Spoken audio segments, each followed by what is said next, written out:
চাৰি বেদ, 14 শাস্ত্ৰ, 17 ভাগী পুৰাণ প্ৰণয়ন কৰি প্ৰণয়নকৰ্তা কৃষ্ণ দ্বৈপায়ন বেদব্যাসৰ কায় বাক্য মন অসুস্থ হৈ পৰিল আৰু সেই অসুস্থতাৰ উপায় হিচাপে দৰৱ বা ঔষধ দেৱঋষি নাৰদৰ দ্বাৰা কৃপালু শ্ৰীমন্ত শংকৰদেৱ গুৰুজন বস্তুৱে খুব সুন্দৰভাৱে প্ৰকাশ কৰিছে।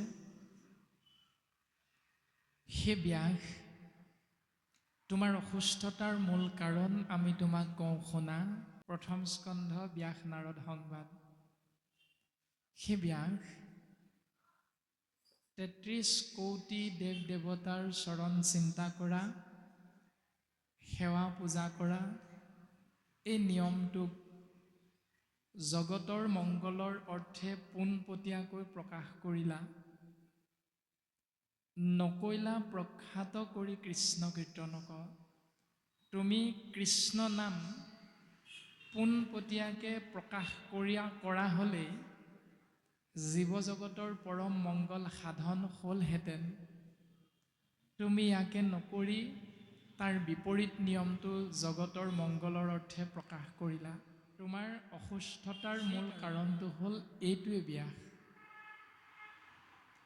আৰু দেৱঋষি নাৰদৰ পদ্মমুখখন্তে নিগৰিত এই উপদেশ আমি যদি অকণমান সূক্ষ্মভাৱে চিন্তা কৰোঁ তেতিয়াহ'লে নিশ্চিত ৰূপত বুজিব পাৰিম।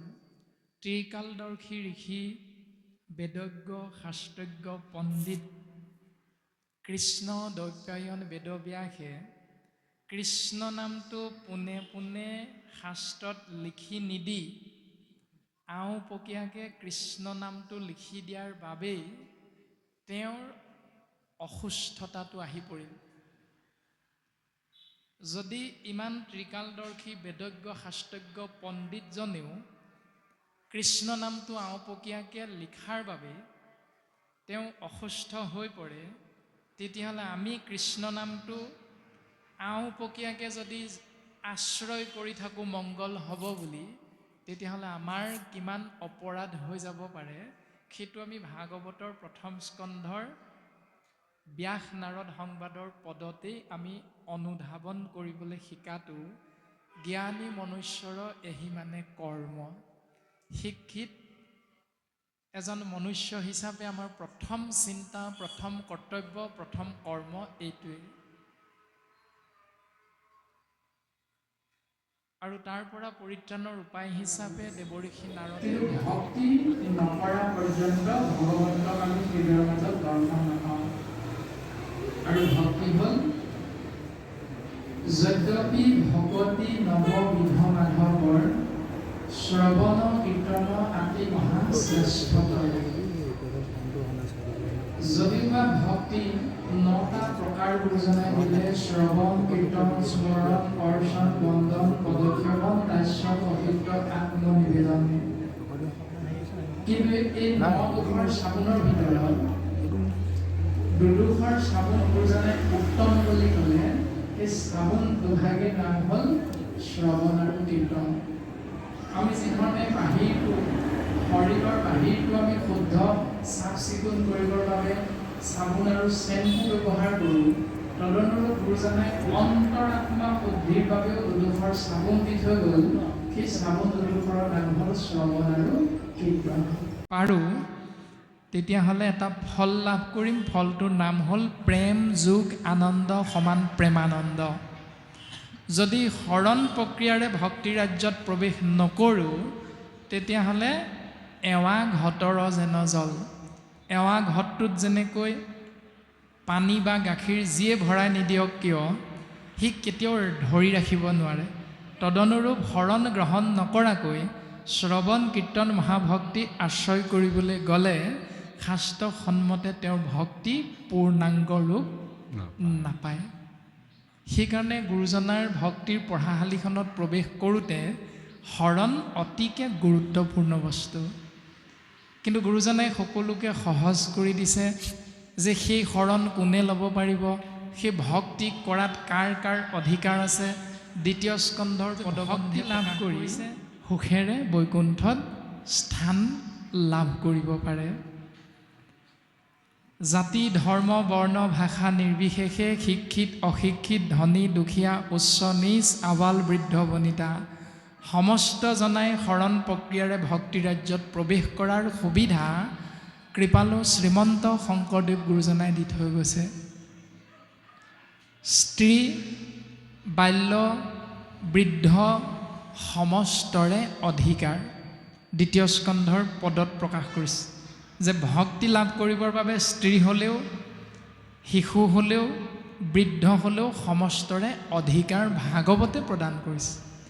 একাদশ স্কন্ধটো প্ৰকাশ কৰিছে কৃষ্ণদেৱে উদ্ধৱৰ আগত, স্ত্ৰী হ'লেও শূদ্ৰ হ'লেও যদি তেওঁ মোৰ নাম শ্ৰৱণ কীৰ্তন ভক্তিত ইচ্ছুক হয়, ইচ্ছা প্ৰকাশ কৰে, তেতিয়াহ'লে তেওঁলোকক সেই সুবিধাৰ পৰা বঞ্চিত নকৰিবা উদ্ধৱ।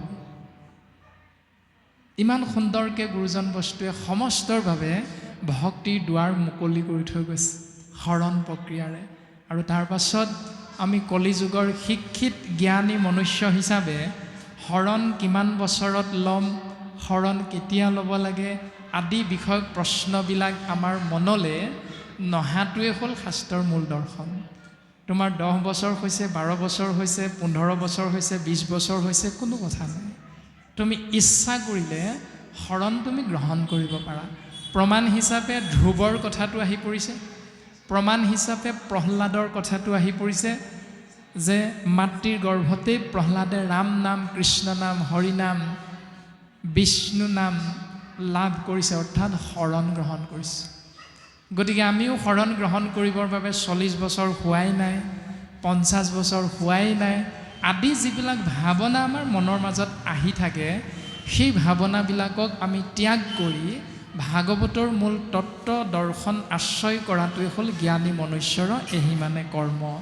আৰু সেইকাৰণে কৃষ্ণ দ্বৈপায়ন বেদব্যাসে দেৱঋষি নাৰদৰ কৃপাধন্য হৈ যেতিয়াই চিন্তা কৰিলে, চিন্তা কৰাৰ লগে লগে দৰ্শন পালে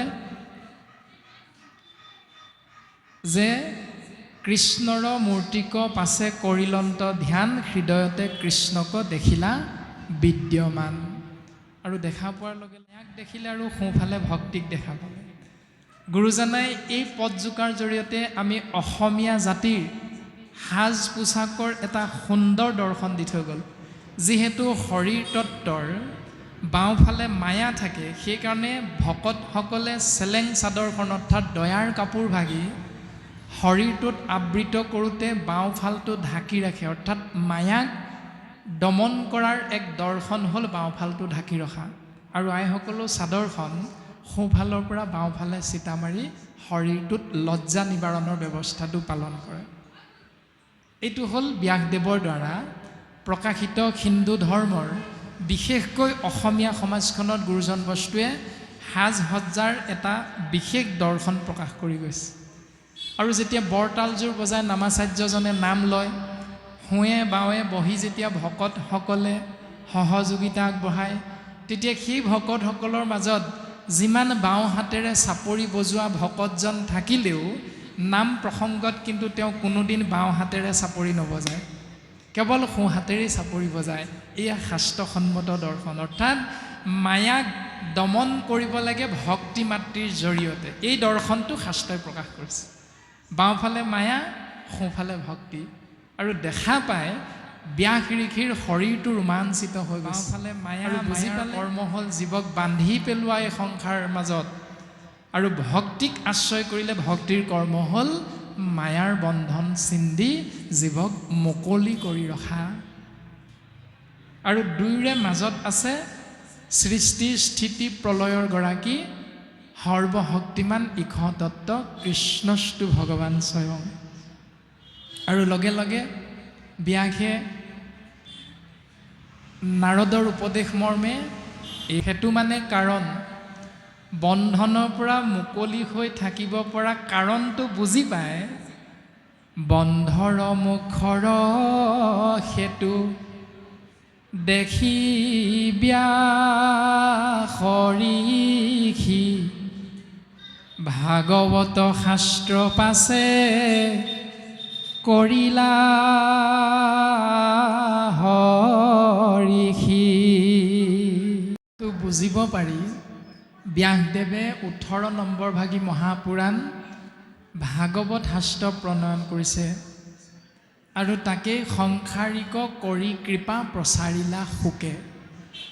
অভিশপ্ত ৰাজা পৰীক্ষিতৰ অপৰাধ কৰ্মৰ পৰা মুকলি হ'ব পৰা উপায়টো কেৱল যে গোবিন্দ মহাপ্ৰভু কৃষ্ণ গোসাঁইৰ নিৰ্গুণ নামত শৰণ গ্ৰহণ আৰু এই বস্তু যে কেৱল শ্ৰীমদ ভাগৱত শ্ৰৱণ কীৰ্তন, এইবাবেই শুকগুৰুৱে ৰজা পৰীক্ষিতৰ আগত প্ৰকাশ কৰিছে। কাৰণ হ'ল সংসাৰিক কৰি কৃপা প্ৰচাৰিলা শুকে। সংসাৰী জীৱ, ৰজা পৰীক্ষিতৰো পত্নী আছে, ৰজা পৰীক্ষিতৰো পুত্ৰ আছে, তেওঁ সংসাৰী আৰু কলিত আপুনি আমি সমস্তজনায়ো সংসাৰী জীৱ। আমাৰো পিতৃ আছে, মাতৃ আছে, পুত্ৰ আছে, ককাই ভাই ইষ্ট মিত্ৰ কুটুম্ব বংশ পৰিয়াল আমাৰো আছে। গতিকে ৰজা পৰীক্ষিতে ভাগৱত 7 দিন 7 ৰাতি শ্ৰৱণ কৰি এই সংসাৰৰ পৰা তৰিব পাৰিল। তদনুৰূপ আমিও সংসাৰী জীৱ হৈও এই ভাগৱত কৃষ্ণস্তু ভগৱন্তৰ নাম শ্ৰৱণ কীৰ্তন মহাভক্তিৰ মাধ্যমেৰে তৰিব পাৰিম। এয়া শাস্ত্ৰসন্মতে ধ্ৰুৱ সত্য। কিন্তু শুনিব লাগিব কেনেকৈ? চাবোন দুখৰ ঘঁহিব লাগিব কেনেকৈ? এই আগৰ দিনত চাবোন ঘঁহা এটা উপায় আছিল, আপোনালোকে জানে নে নাজানে আমি নাজানো। আৰু এতিয়া চাবোন দুখৰে বৰ বেছি দিন নাযায় গা ধুওঁতে এটা পৰিয়ালত, কিন্তু আগতে চাবোন দুখৰ অলপ দিন যায়। কিয়? কাৰণ আগতে এটা গান আছিল চাবোন ঘঁহি ঘঁহি গা ধোৱা। সেই গানটো কি জানেনে? চাবোন দুখৰ ঘঁহোতে গানটো গায়, উলুইতৰে পানী যাবি অ বৈ। এই যিটো গান যে আছিল জ্যোতি সংগীত, সেই সংগীতটো গাই গাই চাবোন দুখৰ গাত ঘঁহি থাকে কাৰণে সেই সময়ত চাবোন দুখৰ অলপ দিন যায়। কিন্তু এতিয়া আমাৰ চাবোন ঘঁহোতে যিটো গান গোৱা হয় সেইটো হ'ল এই ৰাম্বা হো হো ৰাম্বা হো হো, এই গানটো গাই গায়। অৰ্থাৎ এনেকুৱা এটা ভংগীমাত চাবোন দুখৰ ব্যৱহাৰ কৰাৰ বাবে চাবোন দুখৰে বৰ বেছি দিন নাযায়। গতিকে এই চিন্তাটোক যদি আশ্ৰয় কৰোঁ তেতিয়াহ'লে বুজি পাম যে ভাগৱত শুনিম, ভাগৱত শুনিছোঁ, কিন্তু কেনেকৈ শুনিব লাগে বা কেনেকৈ শুনিছোঁ তাৰ উত্তৰ ভাগৱতৰ 1ম স্কন্ধৰ পদবন্ধত। 1ম স্কন্ধৰ 1ম পদৰ একেবাৰে শেষত যিভাগ উপদেশ আছে তাত লিপিবদ্ধ হৈ আছে। সেই সভাসদবৰ্গ, ভাগৱত শুনিছা, ভাগৱত শুনিবলৈ ইচ্ছা কৰিছা, তেতিয়াহ'লে শুনা। কিন্তু কেনেকৈ শুনিবা, কি শুনিবা? উত্তৰ হৈছে পুৰাণৰ সূৰ্য শাস্ত্ৰ শুনিও মহত্ব, ইয়াৰ মহান তত্ত্বটো শুনা। কেনে?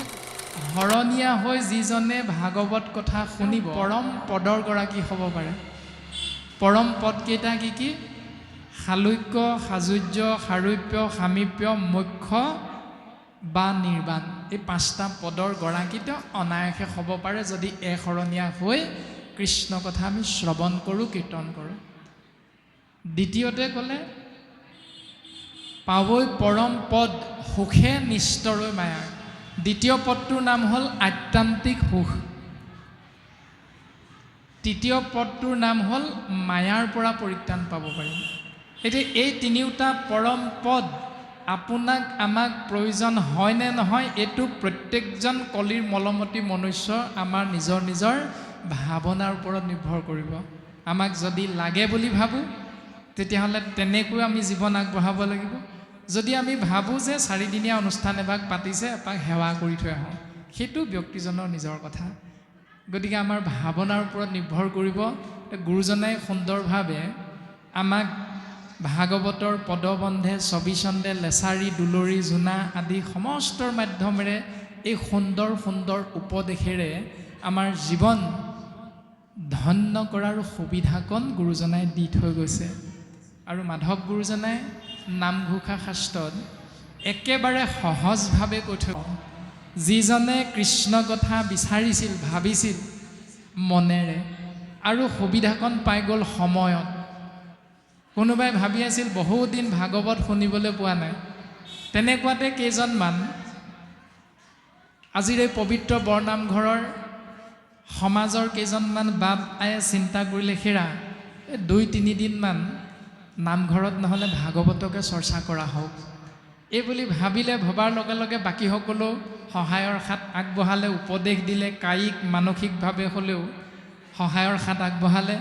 আগবঢ়োৱাৰ লগে লগে এই কাৰ্যসূচীভাগে পৈণত এটা অৱস্থা লাভ কৰিলে, যিটোজনে কৃষ্ণ কথা বিচাৰে সময়ে মনে। আহি পৰিল নিৰ্দিষ্ট দিনটো, লগে লগে নামঘৰত উপস্থিত হ'লোঁ, চাকি বন্তি ধূপ ধূনা আগবঢ়াই নামঘৰত আসনত বহি ল'লোঁ। ধৈৰ্য ধৰি ক্ষণেক থাকয়, আধা ঘণ্টাই হওক, 5 মিনিটেই হওক, 1 ঘণ্টাই হওক, ধৈৰ্য ধৰি যদি সেইকণ সময় বহিলোঁ, তেতিয়াহ'লে তাৰ পৰা লাভ কি হ'ব ব্যক্তিজনৰ?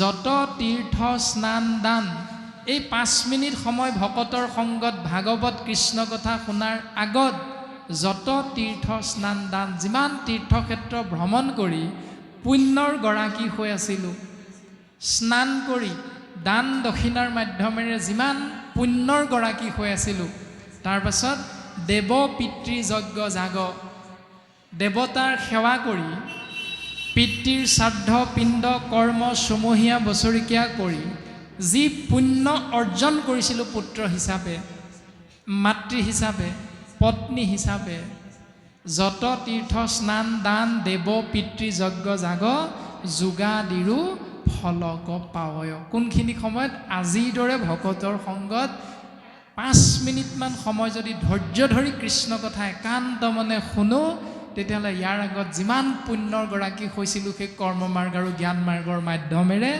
তেতিয়াহ'লে গুৰুজন বস্তুৱে অজামিল উপাখ্যানত সিদ্ধান্ত দিছে, গো কোটি দানং গ্ৰহণেশ কাশী মাগে প্ৰয়াগে যদি অল্পবাসী সুমেৰু সমান সুবৰ্ণ দানং ন তুল্যং গোবিন্দ নাম।